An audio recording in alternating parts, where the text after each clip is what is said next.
기원 후 4세기 초에 활동하면서 사막의 교부라 불린 성 안토니는 알렉산드리아의 부유한 가정에서 자랐으나 늘 영적인 공허함을 느끼고 있던 중에 마태복음 19장 21절에 내가 온전해지고자 할진대 가서 내 소유를 팔아 가난한 자들에게 주라. 그리하면 하늘의 보화가 내게 있으리라. 그리고 와서 나를 따르라는 복음서의 예수님의 말씀을 듣게 됩니다. 이 말씀에 깊은 감명을 받아 자신의 모든 재산을 정리하여 가난한 자들에게 나누어 주고 이집트의 사막으로 들어가 기도와 금식을 통한 철저한 은둔 생활을 하게 됩니다. 그렇게 열심히 기도하는 중에 너보다 더 경건한 사람이 알렉산드리아에 살고 있으니 찾아가 그 경건함의 비결을 배우라는 하나님의 음성을 듣게 됩니다.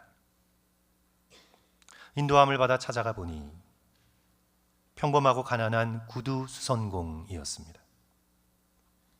당신은 어떻게 경건 생활을 하고 있습니까? 그 비결을 내게 알려주십시오.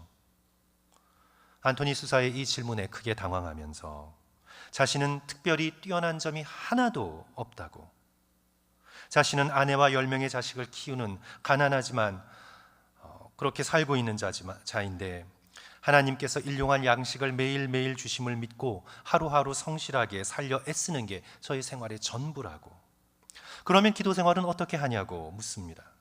쑥스러워 대답합니다.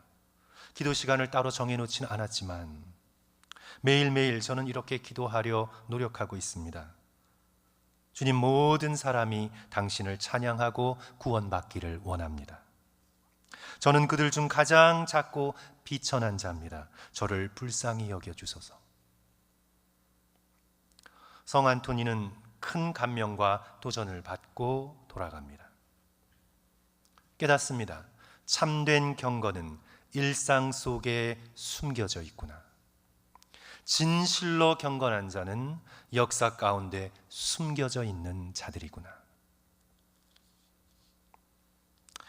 복음서를 보시면 하나님 나라의 특징 중에 하나가 바로 숨겨짐입니다. 히든니스, 숨겨짐입니다. 마태복음 13장에서 하나님께서는 하나님 나라의 비유를 연속적으로 말씀해 주시고 계시는데, 먼저 씨 뿌리는 비유가 나오지요.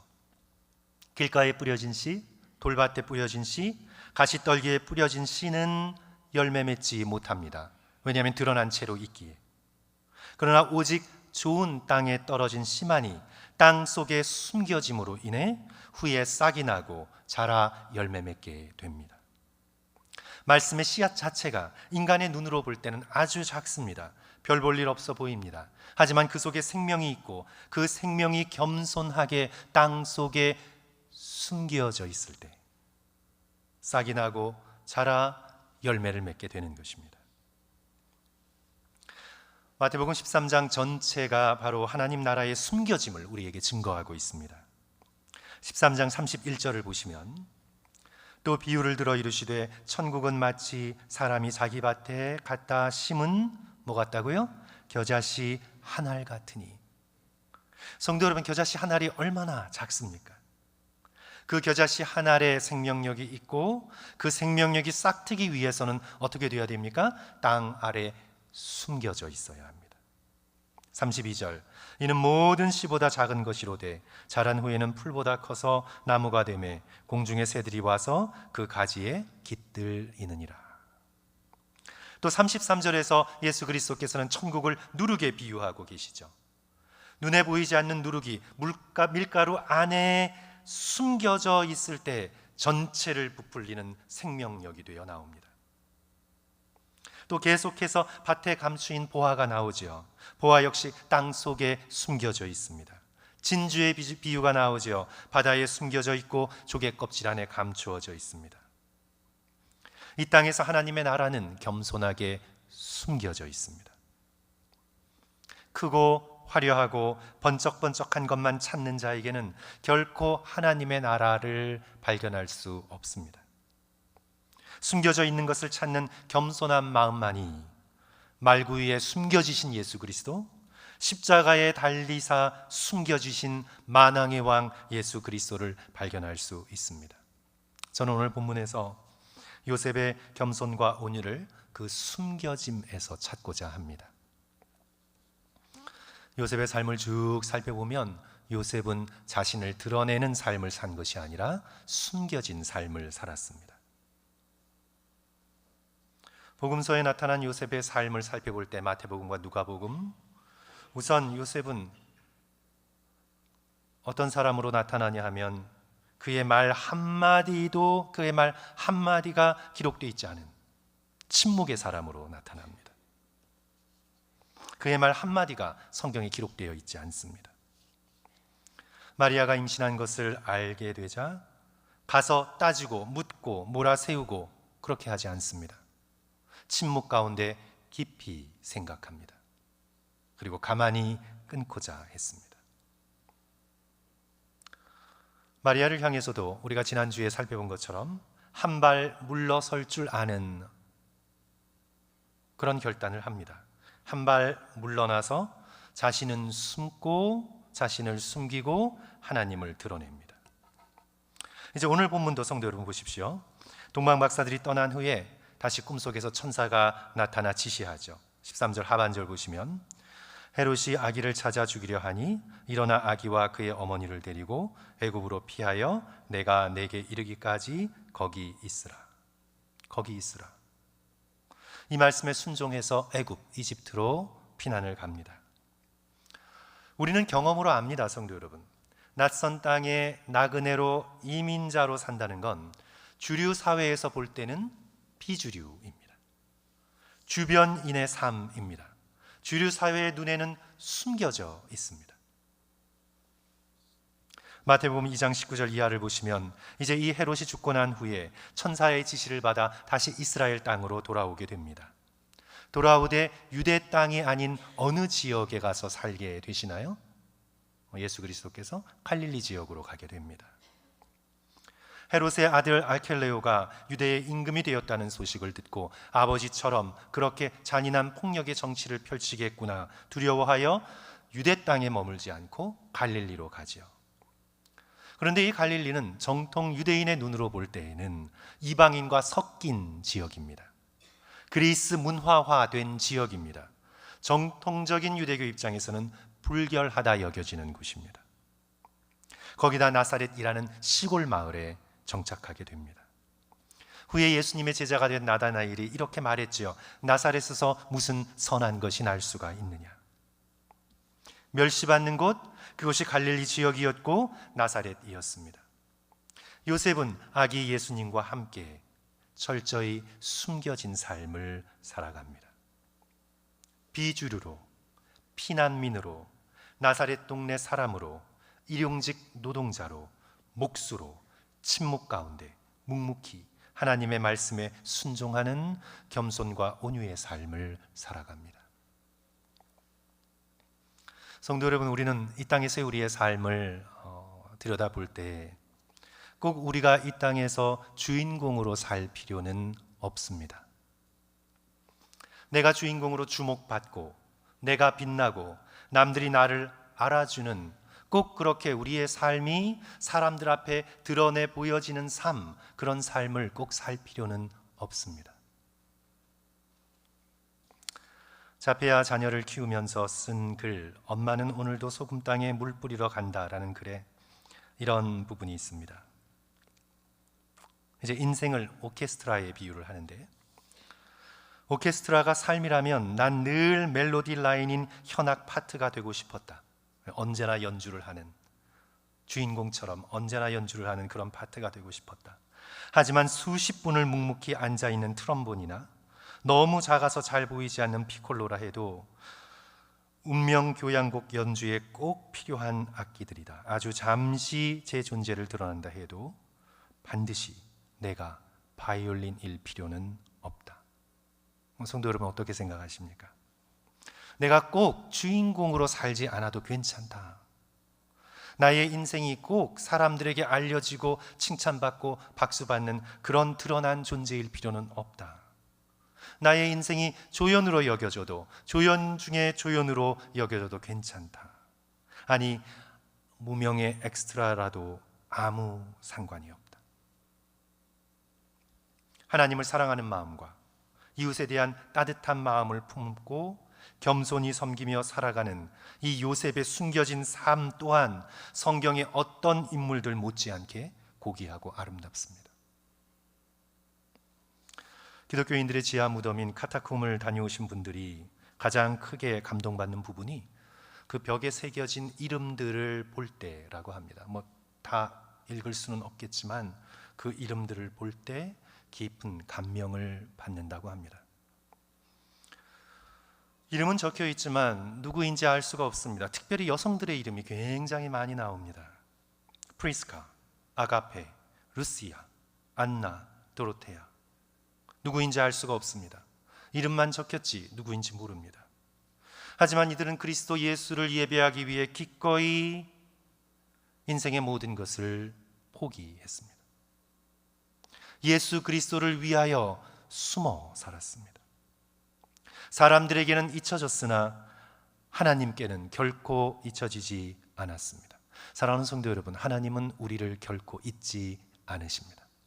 내가 막 드러내려고 노력해서 하나님 눈에 띄는 것이 아니고 하나님께서는 예수 그리스도를 사랑하고 이웃을 향한 따뜻한 마음을 품고 있는 겸손과 온유의 삶을 살아가고 있는 모든 사람들을 하나님께서는 기억하십니다. 사람들에게 잊혀져도 하나님이 기억하시면 족한 것입니다. 이사야 49장 15절을 보시면 하나님이 잊지 않으신다는 하나님의 그 마음을 우리에게 전해주시기 위해 이런 말씀을 하시죠. 여인이 어찌 그 젖 먹는 자식을 잊겠으며 자기 태에서 난 아들을 긍휼히 여기지 않겠느냐. 그들은 혹시 잊을지라도 나는 너를 잊지 아니할 것이라. 이렇게 말씀하시면서 이제 16절에 이런 비유적인 표현을 사용하십니다. 내가 너를 내 손바닥에 새겼다. 하나님께서 그렇게 말씀하십니다. 내가 너를 나의 손바닥에 새겼다. 하나님께 속한 믿음의 백성들의 이름 하나하나를 하나님의 무한하신 전능하신 손바닥에 하나님께서는 다 새기고 계신다. 이 비유가 잘 다가오지 않으면 저희들이 잠깐 문신을 한번 생각해 보면 좋겠습니다. 우리 타투를 한번 생각해 보세요. 요즘 북미 사회도 그렇고 이 타투가 되게 유행을 하잖아요. 그래서 좀 보수적인 마음을 가진 부모님들의 입장 속에서는 타투를 하겠다는 아이들과 또 싸우기도 하고, 참 요즘 문화가 그래요, 성도 여러분. 이 문신, 타투가 아주 대유행이죠. 이렇게 누군가가 여러분에게 이렇게 말한다고 한번 생각해 보세요. 당신의 이름을 내 몸의 문신으로 새기고 있습니다. 성도 여러분, 기쁘신가요? 섬뜩하지 않으세요? 네? 다가와서 목사님, 장로님, 권사님, 제가 당신의 이름을 제 몸에 새기고 있습니다. 놀라죠. 성도 여러분, 왜 그럴까요? 이름을 몸에 새긴다는 건 극도의 친밀함을 전제로 한 행위입니다. 그래서 미국 문화에서는 연인끼리 서로의 이름을 문신으로 새긴다고 하죠. 또 자주 지우기도 하고 또 다시 새기기도 하고 그러겠죠. 우리가 그것을 생각해 볼 때 하나님께서 하나님의 손바닥에 우리의 이름을 새겼다는 것, 우리를 향한 극도의 친밀함의 표시이자 한 번 적으신 이름을 결코 지우지 않으시는 우리를 향한 하나님의 확실하신 약속입니다. 절대 잊을 수 없고 잊지 않겠다는 우리를 향한 하나님의 약속이죠. 또 16절 하반절을 보시면 너의 성벽은 항상 내 앞에 있나니. 고대 세계에서 가장 크고 넓은 건축물은 성벽이었습니다. 그래서 성벽 앞에 딱 서면 성벽밖에 보이지 않아요. 하나님께서 그렇게 우리를 항상 잊지 않고 언제나 보고 살피고 계신다. 그런 약속의 말씀이죠. 우리는 이런 하나님을 생각할 때, 이런 하나님을 마음에 둘 때 우리는 이 세상에서 무명으로 살기를 두려워하지 않을 수 있습니다. 내 이름이 알려지지 않아도, 내가 무명자가 되어도 우리는 아무 상관이 없습니다. 왜냐하면 하나님께서 우리를 기억하시기 때문입니다. 아니, 마음속에 이런 소원을 갖게 됩니다. 내가 오직 하나님께만 기억되었으면 좋겠다. 그런 소원을 품게 돼요. 이것이 바로 그리스도인의 삶의 역설이죠. 고린도후서 6장 9절의 사도 바울의 선언입니다. 우리는 무명한 자 같으나 유명한 자요. 더 정확한 번역은요, 무명한 자로 여겨지지만 사실은 우리가 유명한 자다. 사람들에게는 이름이 알려지지 않았지만 그리스도께서 우리의 이름을 아신다. 그러므로 성도 여러분, 본문의 요셉처럼 숨겨지는 걸 두려워하지 않는 저와 여러분이 되었으면 좋겠습니다. 혹시 내가 의도하지 않았지만 나의 삶이, 나의 이름이 사람들의 주목을 받는 위치에 섰거든 그것으로 하나님께 영광을 돌리고 오히려 겸손하고 온유하게 하나님의 은혜의 날개 아래 거하며 그 그늘 아래 겸손히 즐겁고 기쁘게 인생을 살아가시는 저와 여러분 되시기를 주님의 이름으로 간절히 축원합니다. 요셉의 삶이 숨겨진 삶이었듯 그의 섬김 역시 숨겨진 섬김이었습니다. 오늘 본문 14절을 보시면 밤에라는 표현이 눈에 띕니다. 우리 14절 성도 여러분 다 같이 한 목소리로 읽을까요? 요셉이 일어나서 같이 읽습니다. 시작. 요셉이 일어나서 밤에 아기와 그의 어머니를 데리고 애굽으로 떠나가. 밤에 움직이죠. 밤에 아내 마리아와 아기 예수를 데리고 애굽으로 피난을 갑니다. 복음서에 나타난 요셉의 삶을 보면 그가 주로 밤에 하나님의 메시지를 받고 밤에 움직이는 것을 보게 돼요. 예수님께서 태어나신 성탄의 밤에도 요셉은 베들레헴에서 여관을 구하려 했지만 구할 수가 없었습니다. 헛간을 구합니다. 마구간을 구합니다. 아마도 마리아가 출산할 때 산파를 부를 여유가 없었을 것입니다. 고대에 보통 산파 역할은 그 집안의 나이든 여인들이 했는데 지금 요셉과 마리아는 집을 떠나 있었고 여관도 구하지 못하는 열악한 상황에서 산파 없이 오직 남편 요셉의 도움으로 아기 예수를 출산했을 가능성이 99%입니다. 요셉의 입장을 생각해 보십시오. 기록되지는 않았지만 요셉은 두렵고 떨림으로 아내 마리아의 첫 출산을 도왔을 것입니다. 요셉은 어둠 속에서 섬겼습니다. 그늘에서 섬겼습니다. 이 어두움은 단지 밤이 되었기 때문에 어두운 그런 자연적인 어두움만은 아니었습니다. 시대적인 어두움이자 영적인 어두움이었습니다. 인간의 잔인함과 폭력이 빚어낸 그런 어둠이었습니다. 헤롯의 광기를 생각해 보십시오. 오늘 본문 16절 이하를 보시면 왕으로 나신 이를 찾으면 알려달라고 동방박사에게 정보를 부탁했는데 알려주지 않자 속은 걸 안 헤롯이 무슨 짓을 벌입니까? 16절 보시면 이에 헤롯이, 우리 같이 16절 성도 여러분 또 읽습니다. 이에 헤롯이, 시작. 이에 헤롯이 박사들에게 속은 줄 알고 심히 노하여 사람을 보내어 베들레헴과 그 모든 지경 안에 있는 산의 아이를 박사들에게 자세히 알아본 그때를 기준으로 2살 아래부터 그 아래로 어떻게 해요? 다 죽이니. 베들레헴 근처에 2살 아래의 모든 남자 아이들을 다 죽였습니다. 집단적인 유아 살해죠. 자신의 왕권이 위협받자 그냥 다 죽여버리는 것입니다. 이런 역사적 영적인 깊은 어둠 속에서 요셉은 아기 예수와 마리아를 섬깁니다. 그를 보호합니다. 피난시킵니다. 그늘에서 섬깁니다. 어두움 속에서 자신을 드러내지 않고 겸손히 맡겨진 일을 섬깁니다. 헤롯이 죽은 후에 다시 나사렛으로 가서도 목수로서 조용히 숨어서 섬기며 예수 그리스도를 키웁니다. 그의 섬김은 숨겨진 섬김입니다. 그러나 성도 여러분, 우리의 섬김을, 우리의 크고 작은 섬김을 돌아볼 때 우리의 섬김은 드러난 섬김일 때가 적지 않습니다. 굳이 남이 보라고 꼭 그렇게 알려지기 위해 섬기진 않아도 때로 우리의 섬김이 자기중심적인 경우가 많습니다. 내가 섬기는 내 섬김의 중심이 하나님이시거나 아니면 내가 섬기는 그 대상, 사람이 나의 섬김의 중심이 아니라 때로 섬길 때 섬기는 나 자신이 중심이 될 때가 너무 많습니다. 내 열심, 내 보람, 내 계획, 그것이 나의 섬김의 중심이 될 때가 적지 않습니다. 그렇게 자기 중심적으로 섬기면요, 우리 섬기되 내가 중심이 돼서 섬기면요, 성도 여러분, 쉽게 섭섭해야 합니다. 내가 섬기다가 내가 섬기는 대로 되지 않는 것 같아요. 내가 섬기는 대로 사람들이 그렇게 움직여주지 않는 것 같아요. 그러면 어떻게 되냐면 섬기면서 금세 섭섭함이 마음속에 찾아옵니다. 쉽게 상처받습니다. 그리고 쉽게 시험에 들게 됩니다. 자기중심적인 섬김은 언제나 그렇게 되게 되어 있습니다. 왜냐하면 나 중심이기 때문에 그렇습니다. 그러나 요셉의 섬김은 자기를 드러낸 섬김이 아니었습니다. 그는 자신을 숨기고 섬겼습니다.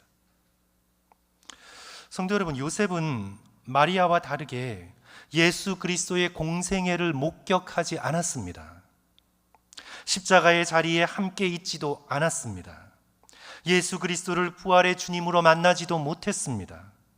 마리아처럼 오순절 성령 강림의 현장에서 불같은 성령을 체험할 수도 없었습니다. 그는 언제 사라졌는지 모르게 아마도 예수님의 청소년 시절이 지나자마자 역사의 무대에서 그냥 말없이 사라졌습니다. 병들었을 것입니다. 30대 전후의 나이에 죽었을 가능성이 가장 큽니다. 요셉은 자신의 섬김의 결과를 이 땅에서 직접 보지 못했습니다. 그는 눈물로 씨앗을 뿌렸으나 열매를 거두지 못했습니다. 그럼에도 그는 섬겼습니다. 묵묵히, 성실히, 결과를 내려는 욕심 없이 맡겨주신 대로 겸손히 하나님께서 허락해 주신 그늘에서 숨어 섬겼습니다. 요셉의 섬김은 숨겨진 섬김입니다. 섬김으로 거래하려고 하지 않았습니다. 섬김을 무기로 삼아 사람들을 컨트롤하려고도 하지 않았습니다. 그런 자기중심적 인간적인 섬김이 아니라 그는 자신을 숨기고 겸손히 섬겼습니다. 구약학자 엘렌 데이비스가 하나님의 진심이라는 책에서 이렇게 적고 있습니다. 이 글이 적힌 장의 제목이 그늘에서 섬기기인데요, 이렇게 적고 있습니다. 전적으로 자유롭게 섬긴다는 것은 우리의 목적을 하나님께 두고 낙관적인 결과를 바라볼 수 없을 때에도 우리에게 주신 힘으로 일하고 사랑하고 기다리고 기도하는 데 만족하는 것이다. 요셉의 섬김입니다. 극도의 어두웠던 시기, 광기의 시대에 자신을 드러내지 않고 비록 그늘이라 할지라도 자신의 섬김의 열매를 자신이 맛보지 못하는 상황이라 할지라도 하나님을 바라보며 묵묵히 겸손하게 온유하게 섬기는 요셉의 섬김이 저의 섬김, 성도들의 섬김이 되시기를 주님의 이름으로 간절히 축원합니다. 사랑하는 성도 여러분, 성탄절 가까이 다가오면서 성탄의 주인 되신 예수 그리스도를 잠깐 생각하며 오늘 말씀을 마치고자 합니다. 빌립보서 2장의 말씀처럼 그는 근본 하나님의 본체셨습니다. 그리고 하나님과 동등이신 분이셨습니다. 그러나 하나님과 동등됨을 취하지 아니하시고 스스로를 낮추셔서 사람이 되셨습니다. 사람이 되시되 대단한 위인으로 이 땅 가운데 오신 것이 아니라 말 구유에 여관이 없어 말 밥통에 누인 아기 예수로 이 땅에 오셨습니다. 성도 여러분, 아기 예수 안에 하나님의 모든 영광이 숨겨져 있습니다. 예수 그리스도께서는 인간으로 오셨지만 종이 되셨습니다. 그리하여 우리를 섬겨 주셨습니다. 고난받는 종의 모습에 하나님의 위엄, 하나님의 영광이 숨겨져 있습니다. 그렇게 낮아지고 낮아지시되 십자가의 자리까지 낮아지셨습니다. 죽기까지 하나님께는 순종하시고 우리는 섬겨주셨습니다. 십자가의 그 그늘에 하나님의 놀라운 영광이 숨겨져 있습니다. 예수 그리스도의 성육신은 그리스도의 숨겨진 삶, 숨겨진 섬김을 극적으로 우리에게 증거하고 있습니다. 이렇게 낮아진 예수, 이렇게 당신을 숨기신 예수, 이렇게 그늘에서 성부 하나님께 순종하신 예수 그리스도를 하나님께서는 어떻게 하셨습니까? 잊어버리셨습니까? 등을 돌리셨습니까? 모른 채 하셨습니까? 빌립보서 2장 9절 10절 11절 이러므로 하나님이 그를 지극히 높여 모든 이름 위에 뛰어난 이름을 주사 하늘에 있는 자들과 땅에 있는 자들과 땅 아래에 있는 자들로 모든 무릎을 예수의 이름에 꿇게 하시고 모든 입으로 예수 그리스도를 주라 시인하여 하나님 아버지께 영광을 돌리게 하셨느니라. 지극히 낮아지신 예수 그리스도를 높이신 하나님께서 우리가 겸손히 숨겨진 삶을 살 때 하나님의 때에 하나님의 방법으로 우리를 높이실 것입니다. 그것이 베드로전서 5장 6절의 베드로의 선언입니다. 그러므로 하나님의 능하신 손 아래에서 겸손하라. 때가 되면 너희를 높이실 것이라. 사랑하는 성도 여러분, 이 땅의 주인은 자신을 드러내는 삶을 사는 사람들의 것으로 보여집니다. 하지만 하나님 나라의 주인은 겸손한 자들의 것입니다. 하나님의 나라는 온유한 자가 땅을 차지하는 나라입니다. 겸손한 자를 높이시는 하나님을 신뢰하면서 우리도 복음서에 나타난 요셉처럼 숨겨진 삶을 사는 것을 두려워하지 않고 꼭 우리의 의도와 상관없이 우리가 드러났거든 그 모든 영광을 하나님께 돌리며 기꺼이 그늘에서 겸손히 온유하게 하나님과 성도들을 섬기며 사람들을 향해 따뜻한 마음으로 다가가는 그런 삶을 살아가시는 저와 여러분 되시기를 주님의 이름으로 간절히 축원합니다. 우리 기도하겠습니다.